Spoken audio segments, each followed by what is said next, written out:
Hello and welcome to Sharing the Light, and I'm Reverend Robert Griffin, and happy holidays to you. Sharing the Light is an online ministry of the Sunshine Cathedral located in Fort Lauderdale, Florida.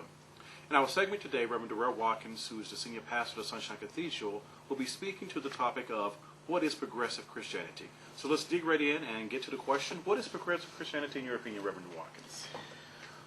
Well, here at the Sunshine Cathedral, we are affiliated with the Center for Progressive Christianity, and you can learn more about that, of course, at www.tcpc.org.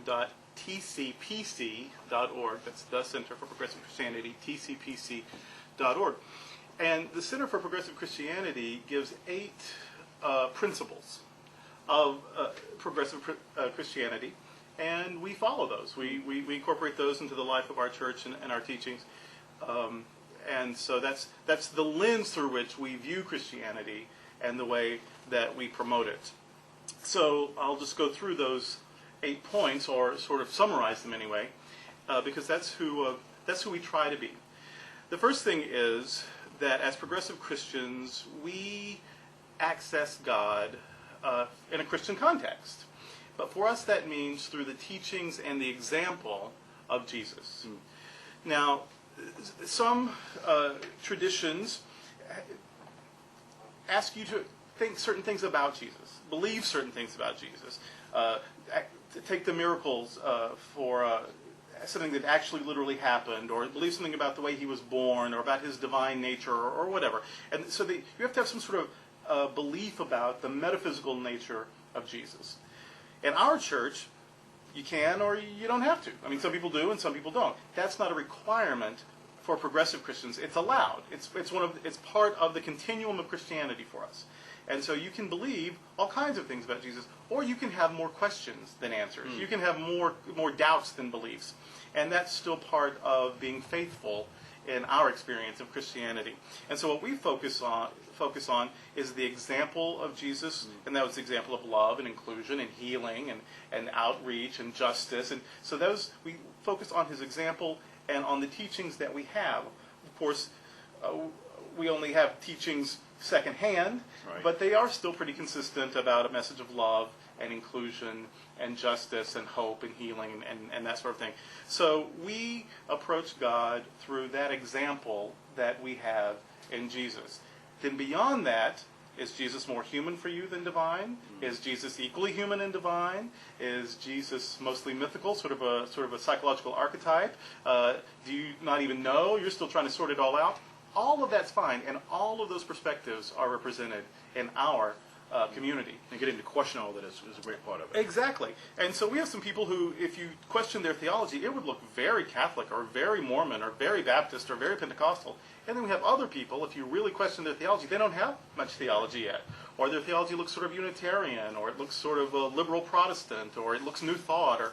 And here, because we're progressive Christians, none of that is a problem. In fact, we draw strength and energy from the dialogue. And so what we focus on is God through the teachings and example of Jesus. And then beyond that, individuals are free to sort it out for themselves. And because they're sorting it out for themselves, they're not going to sort it out in exactly the same way. So that's the first point, is that Jesus for us is an example and a teacher primarily. And then beyond that, people get to make choices about what Jesus is for them. The second point about being progressive Christians for us is that we recognize the faithfulness of other traditions. We aren't Christians because if you're not a Christian, you're in trouble. It doesn't make us morally superior. It isn't fire insurance to keep us out of trouble in the next life or to hedge our bets in the next life. We're Christians maybe because we're culturally Christians, or because we really love the gospel, or we really think that Jesus is the best example for us of how to live a faithful life. We're Christians for all kinds of reasons.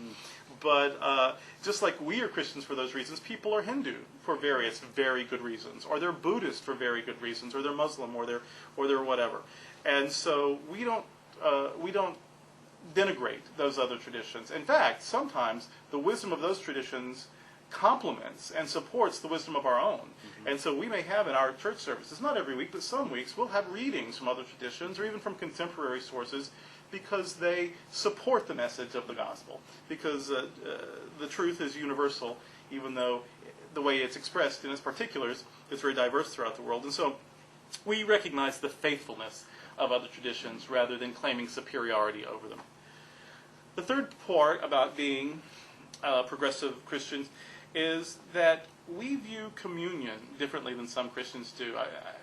Maybe you saw yesterday online, there was a priest in South Carolina who was saying that people who had voted a certain way shouldn't take communion because the candidate was pro-choice or something, or pro-gay, or anyway. So this priest in South Carolina was using communion sort of as punishment.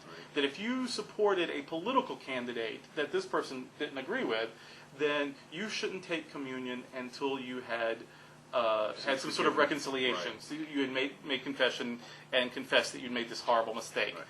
Progressive Christians would never use communion as a punishment, or to divide, or to keep people out, or to promote political agendas or whatever. For progressive Christians, communion is an inclusive feast. It is a representation of God's love for all people. And so, in a progressive context, communion is open. We don't even ask you what you believe. We don't ask you if you've been baptized. We think this is God's meal. God is sharing it with everyone, and for us, it's a way to bring us together and to celebrate the possibility of unity, not to drive more wedges because we have different politics or different individual theological beliefs. Or that's just not what it is for us. For us, it's about bringing everyone together. In fact, it may be the 1 minute in the whole week that everyone can come together. We may argue about all kinds of things all the rest of the time, and we just set all that aside for communion. That's one of the miracles of a progressive communion feast, I think, is that in that minute, we really are unified. We just all come to the table as we are and share unconditionally. So that's our progressive view of communion. We believe our fourth point is in the sacred value of all people. And so there's room in our community for agnostics.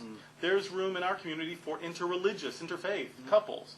There's room in our community for skeptics, people who are religious and faithful, but they still have lots of questions. They don't buy it all, hook, line, and sinker. There's certainly room in our community for lesbians, gay people, bisexuals, transgender people, people who are questioning. There's room in our community for men and women at every level of leadership. In fact, in Metropolitan Community Churches, our communion head, our primate, if you will, is a woman. So as high as you can go in our affiliation is a woman, and that's different than in some places. So all races and cultures and ethnicities, all of that is welcome, and so because we believe in the sacred value of all people, and there's not sort of a hierarchy of sacredness, men over women or straight over gay or any of that.